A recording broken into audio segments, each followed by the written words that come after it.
Good morning, everyone. Happy Friday. Wanted to hop on here and wish you a fantastic day. But also, I wanted to talk to you if you're struggling with food, especially eating healthy, so that hopefully through this conversation today, you're going to get some answers for yourself to first pick on what is that you're struggling with and why. So, if you're watching this video, especially in a replay, because I think it's like if you're watching live, it's going to be really difficult, especially if you're coming halfway through. But I want you to take pen and paper. You can always come back to this video. I'd also love to know what are your answers or insights or something that really kind of popped into your mind. Because what I want you today to really help you to get in touch. Why do you struggle to eat healthy? Because we all know what we need to do, but the problem is we simply don't do it. Also always love to share my story. I've been literally learning about health, fitness, nutrition since I was 18. Now I'm 42. And only 3 years ago that I finally put all the things together, like especially like when it comes to mindset, understanding what drives my behaviors. And then tools and strategies kind of really easily fall into for me to follow, especially when it comes to nutrition and fitness. So I really want you, so take pen and paper, and I want to take you to the journey to your childhood. So I want you to kind of really get connected it with um, what was your childhood like when it comes to food? What were your meal times? What type of food did you eat? Were you forced to sit down and eat the food until you felt full or until you finished the plate? Were you maybe rewarded with food? Were you taken, like, were you restricted of food, especially like, oh, you're not going to have a treat if you don't finish that, or if you're doing something wrong, that you kind of the food has been taken away from you? So the kind of let obviously now this is kind of from this way, but were you kind of given and taken away the food, especially when it came around your behavior? I also want you to get in touch. What type of conversations your parents were having, or maybe like your friends, especially like when you were growing up and like maybe like in teenage years. What was the conversation about food and about appearance? This is like really important because I'm coming from a culture where appearance is extremely important. It's very important what you look like, what you wear, and also what people think about you. So I just remember that pressure and the narrative that I had to look a certain way, especially when it comes to my size. So for me to look a certain way, I had to find a way to diet or to restrict or just to try to find a way to look smaller, even though at that time, at the age of 14 to 18, I had no idea how to do that. So just get in touch of what was your childhood like when it came to your food habits, when it came to food behaviors. What foods did you consume that when you felt upset? What type of food brought you comfort and joy? Um, and just get in touch with that. Write it down. It's just to dot it down. Everything that kind of falls on your mind. It's really important to remember, because what you are doing today is going to be driven by all those behaviors that you and habits and associations with food that you've learned back in the childhood. It's just very interesting to compare, especially, for example, when you're feeling upset. What type of food do you go towards today? Was it a similar when you were in childhood? I remember when I was very stressed out in childhood, I was just eating sugar and cakes. Today, when I'm stressed out, I do want to eat sugar and cakes because it simply brings me that comfort and kind of a pleasure and the joy, or maybe a feeling of like I just need a break and I'm just using food to achieve that. So now, kind of pulling you back today, I want you to first to write down. So when it comes to eating healthy, what are your expectations that you put on yourself to eat healthy? Is it kind of all or nothing attitude? Is it to only eat healthy food? Do you allow yourself some allowance to eat foods that you actually really enjoy? Or do you think that eating healthy requires a certain way of eating. So just write that down and just pay attention. Is it actually in the real world really possible to sustain your idea about what a healthy eating should look like for you? Because if it's not, that is why you probably just keep avoiding it, because it simply is not sustainable. It's very painful, and you maybe are really struggling. What is going on, and why do you crave certain types of food when you know you shouldn't be having it?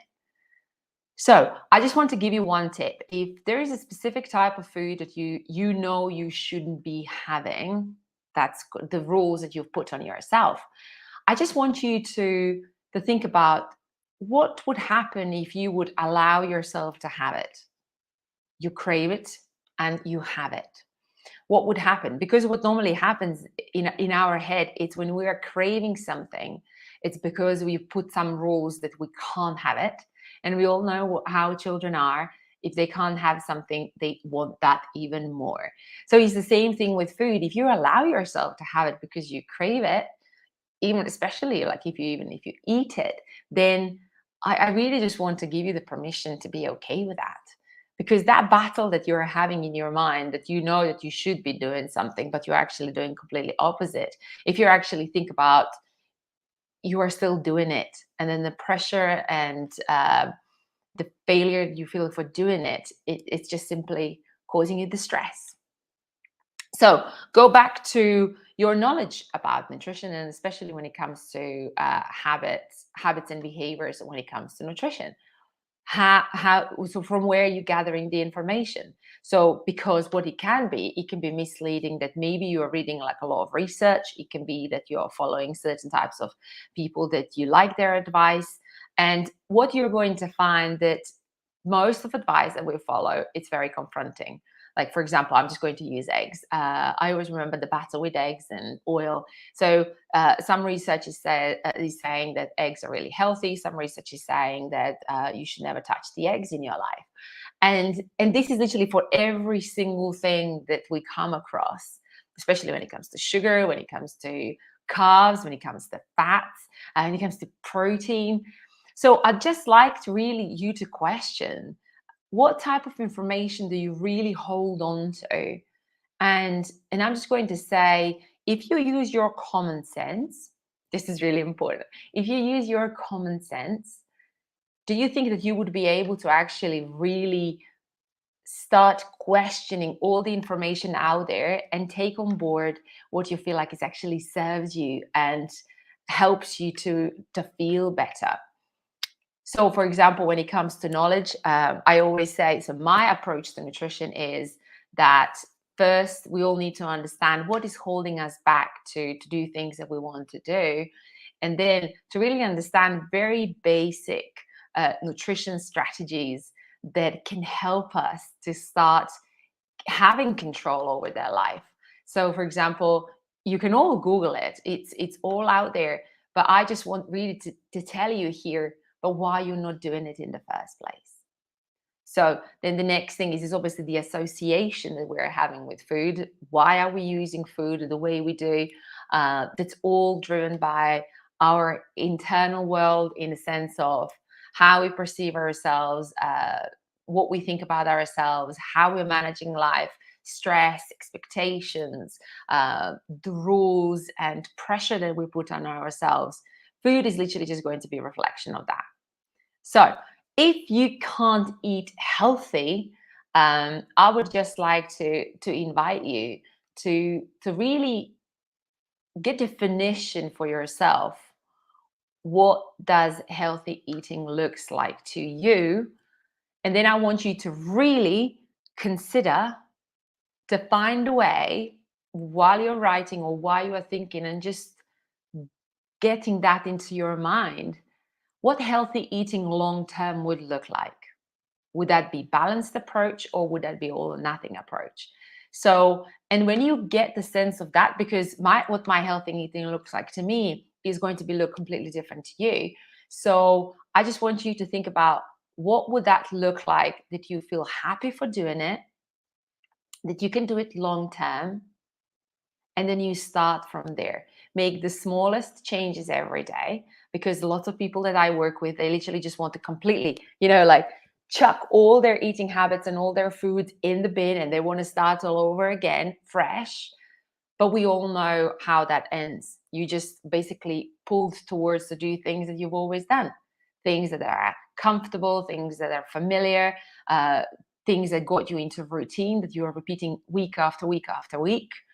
So, what we need to do, we need to break or shift your perspective, to break the patterns that you keep doing over and over and over again, to kind of really for you to start shifting the way you see food, to see where your food behaviors are coming from, and also what drives those behaviors. And that especially when it comes like association with food, what automatically you do an autopilot when you're literally not thinking about. Lots of people, let's say, are secret eaters. They don't even know that they're eating in secret. But like if you watch the program, I can't remember now what was. I think it was like Skinny versus something. And basically they had a camera. And they said, oh my God, I've never thought that that's what I'm doing. So this is the autopilot that we would put ourselves on when we are dealing with life. So I just really think that in this process, I want to be here to remind you that if you just allow yourself to have more self-awareness, give yourself more self-compassion, and start taking small steps each day, that you're more likely that you're going to start creating those changes long term. But I'm just going to say, if you want to start eating more healthy, does that mean to eat more fruit and veg? You literally got that ability to do it right now. Instead of, let's say, I'm just looking over there, I've got like a fruit bowl. I'm not having any food in the house that I can literally just go and grab a snack on. The only thing that I have are yogurts in the fridge, ice lollies in the freezer, and literally the fruit bowl that is right in front of me. So that gives me the idea that when I'm hungry, or if I'm craving something, especially something sweet, I have a fruit bowl over there. I've got the variety. So, for example, the protein powder. But that's my way of doing things. So, for you, what kind of healthy eating can look like? And start small. If that's having one fruit a day, is that better than you've done the last week or yesterday? If that is, celebrate that. Is that to put yourself extra veg on the plate? So, for example, this morning I ate eggs and toast, and I didn't put veg on my plate. So the next day I was like, oh yeah, I forgot to put the veg on my plate. So think about little changes. Put few extra cherry tomatoes on the plate. Celebrate that. And that is how you're going to start making those long-term changes, as I just mentioned earlier. But if you're having any challenges with your kind of association with food, and how you're dealing with life and you're using food for that purpose, just let me know. I can help you just to kind of see things from a different perspective, and you might just be fine. Maybe you just need to have a little nudge to look things differently. Because remember, nutrition, you all know what you need to do, but now is how can you start doing it. So let me know. Let me know what you think about, and also if you're having any questions regarding, especially when it comes to food, mindset around food, then do please let me know. Anyway, hope you're all feeling well. Sending you lots of great vibes from my way, and I will speak to you all really soon. Bye bye.